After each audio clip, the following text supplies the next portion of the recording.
ನೀವಿನ್ನೂ ನಮ್ಮ ಚಾನೆಲ್ನ ಸಬ್ಸ್ಕ್ರೈಬ್ ಮಾಡಿಲ್ಲ ಅಂದರೆ ಈ ಕೂಡಲೇ ಸಬ್ಸ್ಕ್ರೈಬ್ ಬಟನ್ ಒತ್ತಿ ಹಾಗೆ ಪಕ್ಕದಲ್ಲಿರುವ ಬೆಲ್ ಐಕಾನ್ನ ಕ್ಲಿಕ್ ಮಾಡಿ.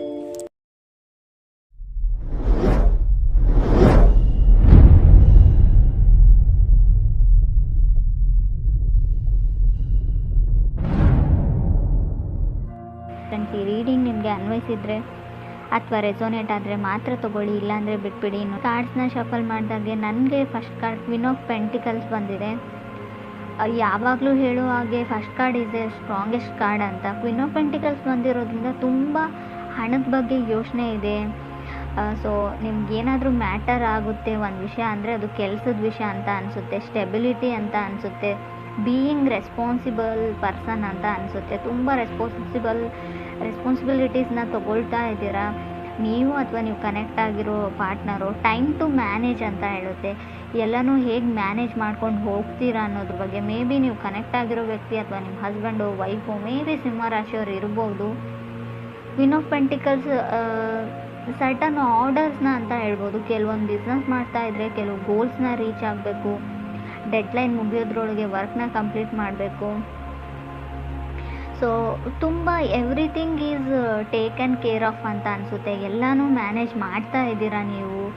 ಸೊ ಮೇ ಬಿ ಕೆಲವ್ರಿಗಿದು ಹೊಸದಾಗಿ ಏನಾದರೂ ಯೂಶ್ವಲಿ ಏನಾದರೂ ಇನ್ವೆಸ್ಟ್ಮೆಂಟ್ ಮಾಡ್ತಾ ಇದ್ರು ಕೂಡ ಕ್ವೀನ್ ಆಫ್ ಪೆಂಟಿಕಲ್ಸ್ ಕಾರ್ಡ್ ಬಂದಿರುತ್ತೆ. ಯಾವುದ್ರ ಮೇಲಾದರೂ ಇನ್ವೆಸ್ಟ್ಮೆಂಟ್, ನಿಮ್ಮ ವೈಫು ನಿಮ್ಮ ಪಾರ್ಟ್ನರ್ಗೋಸ್ಕರನೋ ಏನಾದರೂ ಶಾಪಿಂಗ್ ಮಾಡ್ತಾ ಇದ್ದರೆ, ಗಿಪ್ಪರ್ಟಿ ತೊಗೊಳ್ತಾ ಇದ್ರು ಕೂಡ ಈ ಕಾರ್ಡ್ ಬಂದಿರುತ್ತೆ. ಸೆಕೆಂಡ್ ಕಾರ್ಡ್ ನನಗೆ ಹ್ಯಾಂಗ್ ಮ್ಯಾನ್ ಬಂದಿದೆ.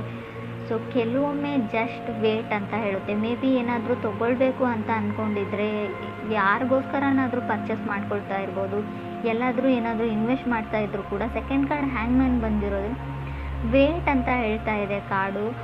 ಸ್ವಲ್ಪ ವಿಚಾರಿಸಿ ಅದ್ರ ಬಗ್ಗೆ ಪೇಪರ್ಸ್ನ, ಡಾಕ್ಯುಮೆಂಟ್ಸ್ನ ವೆರಿಫೈ ಚೆನ್ನಾಗಿ ಮಾಡಿಕೊಂಡು ಮುಂದುವರಿರಿ ಅಂತ ಹೇಳ್ಬೋದು. ಟೂ ಬ್ಯುಸಿ ಅಂತ ಅನಿಸುತ್ತೆ. ಸೊ ಮೇ ಬಿ ನಿಮ್ಮ ಪಾರ್ಟ್ನರ್ ನಿಮ್ಮ ಥರನೇ ಇರ್ಬೋದು. ಮಿರರಿಂಗ್ ಆಫ್ ಈಚ್ ಅದರ್ ಅಂತ ಹೇಳ್ತೀವಿ. ನೀವು ಹೇಗಿದ್ದೀರೋ ಆ ಪರ್ಸನ್ನು ಕೂಡ ಹಾಗೇ ಇದ್ದಾರೆ ಅಂತ ಹೇಳ್ಬೋದು. ನೀವು ನಿಮ್ಮ ಕೆಲಸ ಮತ್ತು ಹಣದ ಬಗ್ಗೆ ತುಂಬ ಯೋಚನೆ ಮಾಡ್ತೀರಾ, ಕೆರಿಯರ್ ಆ್ಯಂಡ್ ಮನಿ ಬಗ್ಗೆ. ಸೊ ಅದರ್ ಪರ್ಸನ್ನು ಆ ಥರನೇ ಇರೋ ಪರ್ಸನ್ ಜೊತೆ ನೀವು ಕನೆಕ್ಟ್ ಆಗಿದ್ದೀರಾ ಕೆಲವರು. ಸೊ ಮೇ ಬಿ ಮನೆ ತೊಗೊಳ್ಬೇಕು ಅಂತ ಡಿಸೈಡ್ ಮಾಡಿದ್ದೀರಾ, ಅಥವಾ ರೀಪ್ಲೇಸ್ ಮಾಡಬೇಕು ಕಾರು ಅಥವಾ ವೆಹಿಕಲ್ಸ್ನ, ಇದನ್ನು ಎಕ್ಸ್ಚೇಂಜ್ ಮಾಡಿ ಬೇರೆ ತೊಗೊಳ್ಬೇಕು, ಇದು ಹಳೇದಾಯಿತು.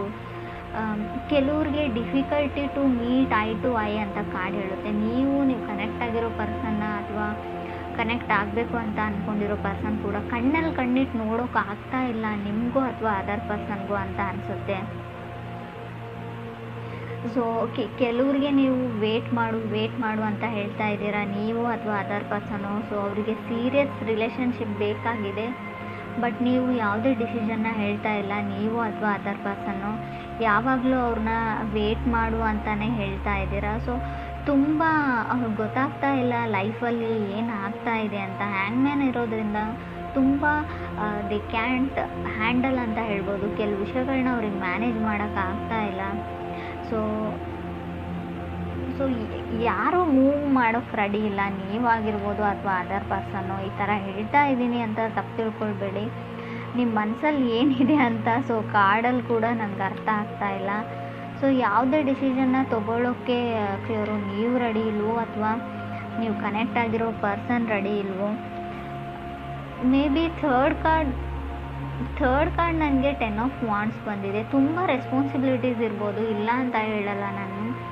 ನಿಮಗಿದೆಯೋ ತುಂಬ ಮನೆ ಜವಾಬ್ದಾರಿ ಎಲ್ಲ ಇದೆಯೋ, ಅಥವಾ ಮನೆಯಲ್ಲಿ ಇರೋ ಸಿಬ್ಲಿಂಗ್ಸ್ನ ಸೆಟಲ್ ಮಾಡಬೇಕು, ತುಂಬ ತೊಂದರೆಗಳಿರ್ಬೋದು, ಅಥವಾ ಅದರ್ ಪರ್ಸನ್ಗಿರ್ಬೋದು, ಎಲ್ಲ ಸರಿ. ಬಟ್ ಎಷ್ಟು ಅಂತ ವೇಟ್ ಮಾಡಬೇಕು ಅದರ್ ಪರ್ಸನ್. ಅವ್ರ ಮನೆಯಲ್ಲೂ ಕೂಡ ಕೆಲವು ತೊಂದರೆ ತಾಪತ್ರೆಗಳಿರುತ್ತೆ, ಫ್ಯಾಮ್ಲಿ ಕಡೆಯಿಂದ ಪ್ರೆಷರ್ ಇರುತ್ತೆ ಅವ್ರಿಗೂ ಕೂಡ. ಸೊ ನಿಮ್ಗಾಗಲ್ಲ ಅಂದರೆ ಅವ್ರ ಪಾಡಿಗೆ ಅವ್ರಿಗೆ ಬಿಟ್ಟರೆ ಅವ್ರ ಲೈಫಲ್ಲಿ ಅವ್ರು ಸೆಟಲ್ ಆಗಬಹುದು ಅಂತ ಕಾರ್ಡ್ ಹೇಳುತ್ತೆ. ಫಿಫ್ತ್ ಕಾರ್ಡ್ ನನಗೆ 7 ಆಫ್ ವಾಂಡ್ಸ್ ಬಂದಿದೆ. ಸೊ ಕೆಲವ್ರಿಗೆ ನಾನು ಚೆನ್ನಾಗಿಲ್ಲ ಅಂತ ಅನ್ನಿಸ್ತಾ ಇರ್ಬೋದು. ನೋಡೋದಕ್ಕೆ ಫಿಸಿಕಲ್ ಅಫಿಯರೆನ್ಸಲ್ಲಿ ನನ್ನನ್ನು ಯಾರೂ ಇಷ್ಟಪಡಲ್ಲ, ಸೊ ಏನು ಆ ಥರ ಒಂದು ಭಾವನೆ ಇದ್ದರೂ ಕೂಡ 7 ಆಫ್ ವಾಂಡ್ಸ್ ಬಂದಿರುತ್ತೆ.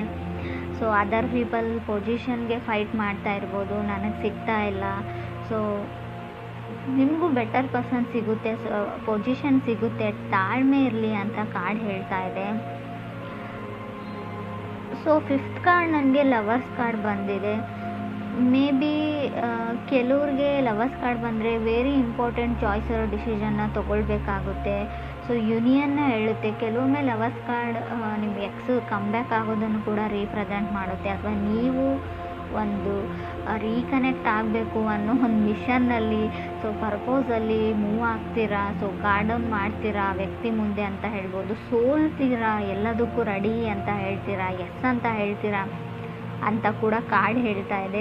6th ಕಾರ್ಡ್ ನನಗೆ ಎಂಪ್ರರ್ ಬಂದಿದೆ. ಎಂಪ್ರರ್ ಓನ್ ಯುವರ್ ಪವರ್ ಅಂತ ಹೇಳುತ್ತೆ. ನೀವು ನಿಮ್ಮ ಪಾರ್ಟ್ನರ್ಗೋಸ್ಕರ ಗಿಫ್ಟ್ನ ಬೈ ಮಾಡ್ತಿದ್ದೀರೋ, ಆಲ್ರೆಡಿ ಆ ಗಿಫ್ಟ್ನ ಅವರಿಗೆ ಪ್ರೆಸೆಂಟ್ ಮಾಡಿರ್ಬೋದು, ಅಥವಾ ಅದರ್ ಪರ್ಸನ್ ನಿಮಗೋಸ್ಕರ ಏನಾದರೂ ಮಾಡ್ತಾ ಇರ್ಬೋದು ಅಂತ ಕೂಡ ಕಾರ್ಡ್ ಹೇಳ್ತಾ ಇದೆ. ಸೊ ಕೆಲವ್ರಿಗೆ ಯಾರಿಗಾದ್ರೂ ನೀವು ಸಾರಿ ಕೇಳಬೇಕು, ಅಪಾಲಜಿ ಕೇಳಬೇಕು ಅಂತ ಅಂದ್ಕೊಂಡಿದ್ರು ಕೂಡ ಎಂಪ್ರರ್ ಯಾವ ಥರ ಅಂದರೆ ನೀವು ಸಾರಿ ಕೇಳೋ ಅವಶ್ಯಕತೆ ಇಲ್ಲ, ನೀವು ಮಾಡಿದ ಸರಿಯಾಗೇ ಇದೆ ಅಂತ ಕಾರ್ಡ್ ಹೇಳುತ್ತೆ. ಮೇ ಬಿ ಇದು ಕೆಲವ್ರಿಗೆ ಮಾತ್ರ ಅನ್ವಯಿಸುತ್ತೆ ಫ್ರೆಂಡ್ಸ್, ಎಲ್ರಿಗೂ ಅಲ್ಲ. ನಾನು ಹೇಳ್ತಾ ಇರೋದನ್ನು ತಪ್ಪಾಗಿ ತಿಳ್ಕೊಳ್ಬೇಡಿ, ನಾನು ಏನೇ ಮಾಡಿದರೂ ಸರಿಯಾಗಿ ಮಾಡ್ತೀನಿ ಅಂತ. ಕೆಲವ್ರಿಗೆ ಯಾರಿಗಾದ್ರೂ ನೀವು ಕ್ಷಮೆ ಕೇಳಬೇಕು ಅಂತ ಅಂದ್ಕೊಂಡಿದ್ರೆ ನಾಟ್ ಗುಡ್ ಅಂತ ಕಾರ್ಡ್ ಹೇಳುತ್ತೆ. ಸೊ ನಿಮಗೆ ನೀವು ಟ್ರೂ ಟು ಯುವರ್ ಸೆಲ್ಫ್ ಅಂತ ಕಾರ್ಡ್ ಹೇಳುತ್ತೆ. ನಿಮಗೆ ನೀವು ಆತ್ಮಸಾಕ್ಷಿಯಿಂದ ಏನಾದರೂ ಮಾಡ್ತಾ ಇದ್ದರೆ, ನೀವು ಆತ್ಮವಂಚನೆ ಮಾಡ್ಕೊಳ್ತಾ ಇಲ್ಲ ಅಂದರೆ, ನಿಮಗೆ ನೀವು ಮಾಡ್ತಾ ಇರೋ ಸರಿಯಾಗಿದೆ ಅಂತ ಅನಿಸಿದರೆ ಖಂಡಿತವಾಗ್ಲೂ ಅದನ್ನು ಮಾಡಿ. ನೀವು ಸುಮ್ಮನೆ ಯಾರೋ ಹೇಳಿದ್ರು ಅಂತ ಯಾರಿಗೋ ಅಪಾಲಜಿ ಕೇಳೋವಂಥ ಅವಶ್ಯಕತೆ ಇಲ್ಲ. ನೀವು ತಪ್ಪಿಲ್ಲ ಅಂತ ನಿಮ್ಗೆ ಗೊತ್ತಿದ್ದರೆ, 100% ಶೋರ್ ಇದ್ದರೆ ಖಂಡಿತ ಅದರ ಅವಶ್ಯಕತೆ ಇಲ್ಲ ಅಂತ ಕಾರ್ಡ್ ಹೇಳುತ್ತೆ. ಸೊ ಈ ಥರ ನೀವು ಥಿಂಕ್ ಮಾಡ್ತಾ ಇದ್ದೀರೋ, ಅಥವಾ ನೀವು ಕನೆಕ್ಟ್ ಆಗಬೇಕು ಅಂತ ಅಂದ್ಕೊಂಡಿರೋ ವ್ಯಕ್ತಿ, ಕನೆಕ್ಟ್ ಆಗಿರೋ ವ್ಯಕ್ತಿ ಕೂಡ ಇರ್ಬೋದು. 8th ಕಾರ್ಡ್ ನನಗೆ ಸ್ಟಾರ್ ಕಾರ್ಡ್ ಬಂದಿದೆ. ಖಂಡಿತ ಹೋಪ್ ಇದೆ, ನಿಮಗೆ ಫಾಸ್ಟ್ ಪರ್ಸನ್ ಬರ್ತಾರೆ. ಎಕ್ಸ್ ಬ್ಯಾಕ್ ಆಗಬೇಕು ಅಂತ ಯಾರಿಗಾದ್ರೂ ಅನಿಸಿದರೆ, ಆಲ್ರೆಡಿ ಬ್ರೇಕಪ್ ಆಗಿದೆ, ಖಂಡಿತ ಆ ವ್ಯಕ್ತಿ ಬರ್ತಾರೆ. ಹೋಪ್ನ ಇಟ್ಕೊಳ್ಬೋದು. ಸ್ಟಾರ್ ಕಾರ್ಡ್ ಕೆಲವೊಮ್ಮೆ ಫೇಮಸ್ ಪರ್ಸನ್ನ ರೀಪ್ರೆಸೆಂಟ್ ಮಾಡುತ್ತೆ. ನಿಮ್ಮ ಕ್ಲಾಸಲ್ಲಿ ಫೇಮಸ್ ಇರ್ಬೋದು, ನೀವು ಕೆಲಸ ಮಾಡೋ ಜಾಗದಲ್ಲಿ ವೈಡ್ ಫೇಮಸ್, ಎಲ್ಲರನ್ನ ಇಂಪ್ರೆಸ್ ಮಾಡ್ತಾರೆ ಆ ವ್ಯಕ್ತಿ. ಮೆಸ್ಮರೈಸಿಂಗ್ ಐಸ್ ಇದೆಯೋ, ಅಥವಾ ನೋಡೋಕೆ ಚೆನ್ನಾಗಿದ್ದಾರೋ, ಸೊ ಆ ಥರ ಇರೋ ವ್ಯಕ್ತಿ ಅಂತ ಹೇಳ್ಬೋದು. ಸೊ ಅದಕ್ಕೆ ನಿಮ್ಗೆ ಅನ್ನಿಸ್ತಾ ಇರ್ಬೋದು, ನಾನು ನೋಡೋಕೆ ಚೆನ್ನಾಗಿಲ್ಲ, ಅವ್ರು ನನ್ನನ್ನು ಆ್ಯಕ್ಸೆಪ್ಟ್ ಮಾಡ್ಕೊಳ್ತಾರ, ನಾನು ಹೋಗಿ ಪ್ರಪೋಸ್ ಮಾಡಿದ್ರು ಅಂತ. ಸೊ ಆ ಥರ ಡೌಟ್ ಇರ್ಬೋದು. 9th ಕಾರ್ಡ್ ನನಗೆ 9 ಆಫ್ ವಾಂಡ್ಸ್ ಬಂದಿದೆ. 9 ಆಫ್ ವಾಂಡ್ಸ್ ಇನ್ಸ್ಪಿರೇಷನ್ ಕಾರ್ಡ್ ಅಂತ ಹೇಳ್ತೀವಿ. ನೀವು ಯಾರನ್ನಾದರೂ ಇನ್ಸ್ಪೈರ್ ಮಾಡ್ಬೋದು, ಅಥವಾ ನೀವೇ ಇನ್ಸ್ಪೈರ್ಡ್ ಆಗ್ಬೋದು ಎಲ್ಲಿಂದಾದರೂ ಅಂತ ಅನಿಸುತ್ತೆ. ಗುಡ್ ಲಕ್ ಅಂತ ಹೇಳ್ಬೋದು 9 ಆಫ್ ವಾಂಡ್ಸ್. ಮೇ ಬಿ ಸ್ವಲ್ಪ ಒಂಟಿಯಾಗಿರಬೇಕಾಗುತ್ತೆ 9 ಆಫ್ ವಾಂಡ್ಸ್ ಬಂದರೆ. ಯಾರೂ ನಿಮಗೆ ಸಾಥ್ ಕೊಡೋಲ್ಲ. ಕೆಲಸ ಮುಗಿದು ಸಕ್ಸಸ್ ಆದಮೇಲೆ ಸೊ ತುಂಬ ಜನ ನಿಮ್ಮ ಜೊತೆಗಿರ್ತಾರೆ, ಬಟ್ ಆ ಕೆಲಸನ ಕಂಪ್ಲೀಟ್ ಮಾಡೋದ್ರಲ್ಲಿರೋ ಸ್ಟ್ರಗಲ್ನಲ್ಲಿ ಯಾರೂ ನಿಮಗೆ ಸಪೋರ್ಟ್ ಮಾಡಲ್ಲ ಅಂತ ಅನಿಸುತ್ತೆ ನನಗೆ. ಕಾರ್ಡ್ ಕೂಡ ಅದನ್ನೇ ಹೇಳ್ತಾ ಇದೆ. ಸೊ ಕೆಲವರು ತುಂಬ ಕ್ರಿಯೇಟಿವ್ ಆಗಿ ಏನೋ ಬಿಲ್ಡ್ ಮಾಡ್ತಾ ಇದ್ರು ಕೂಡ 9 ಆಫ್ ವಾಂಡ್ಸ್ ಬಂದಿರುತ್ತೆ. ಸೊ ಲವ್ ಲೈಫ್ ರೀಡಿಂಗ್ ಆಗಿರೋದ್ರಿಂದ ಸೊ ನಿಮ್ಮ ಪಾರ್ಟ್ನರ್ ಸಪೋರ್ಟ್ ಸಿಗೋದು ಕಮ್ಮಿ, ಕೆಲವ್ರಿಗೆ ಸಿಗ್ತಾ ಇಲ್ಲ, ನಿಮ್ಮನ್ನು ಅವ್ರು ನಂಬ್ತಾ ಇಲ್ಲ ಅಂತ ಹೇಳ್ಬೋದು. ಸೊ ಮೇ ಬಿ ಅಫಿಷಿಯಲಿ ಅವ್ರಿಗೇನೋ ಬೇಕಾಗಿದೆ, ಅಫಿಷಿಯಲಿ ಅವ್ರು ನೀವು ಮದುವೆ ಆಗಬೇಕು, ಅಥವಾ ಅಲ್ಲಿವರೆಗೂ ಅವ್ರಿಗೆ ನಂಬಿಕೆ ಬರಲ್ಲ, ನೀವೇನೇ ಹೇಳಿದ್ರು ಅವ್ರು ನಂಬ್ತಾ ಇಲ್ಲ ಅಂತ ಹೇಳ್ಬೋದು. 10th ಕಾರ್ಡ್ ನನಗೆ ಹರ್ಮೆಟ್ ಕಾರ್ಡ್ ಬಂದಿದೆ. ಸೊ ತುಂಬ ಟ್ರಸ್ಟ್ ಇಶ್ಯೂಸ್ ಇದೆ ಅಂತ ಹೇಳ್ಬೋದು. ನಂಬಿಕೆ ಪ್ರಶ್ನೆ, ನಿಮ್ಮನ್ನು ನಂಬೋಕ್ಕಾಗ್ತಾ ಇಲ್ಲ, ನಿಮ್ಮನ್ನು ನಂಬೋದಾ, ನಾನು ನಿಮಗೋಸ್ಕರ ವೇಟ್ ಮಾಡ್ಬೋದಾ ಅನ್ನೋ ಥಾಟ್ ಎಲ್ಲ ಬರ್ತಾ ಇದೆ ಅವ್ರಿಗೆ.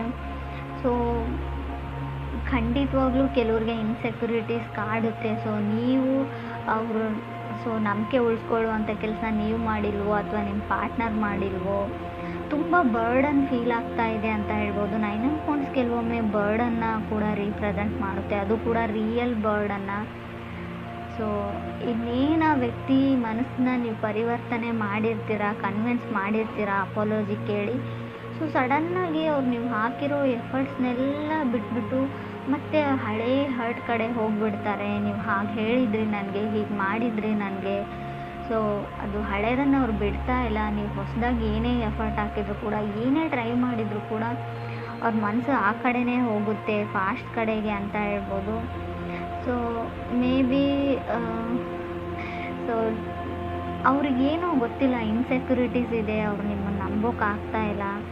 ಅಗೇನ್ ಸಮಥಿಂಗ್ ನೀವು ಅವ್ರಿಗಿರೋ ಭಾವನೆಗೂ ಕೂಡ ರೆಸ್ಪೆಕ್ಟ್ ಕೊಡಿ, ಅವ್ರಿಗೆ ಹೆಲ್ಪ್ ಮಾಡಿ. ಮೆಂಟಲಿ ಏನಿದೆ ತಲೆ ಒಳಗೆ ಅದನ್ನು ತೆಗಿಯೋಕ್ಕೆ ಹೆಲ್ಪ್ ಮಾಡಿದರೆ ಖಂಡಿತವಾಗ್ಲೂ ಒಂದು ಒಳ್ಳೆ ಎಂಡ್ ಅಂತ ಹೇಳ್ಬೋದು, ರಿಸಲ್ಟ್ ಸಿಗುತ್ತೆ ಅಂತ ಕೂಡ ಕಾರ್ಡ್ ಹೇಳುತ್ತೆ.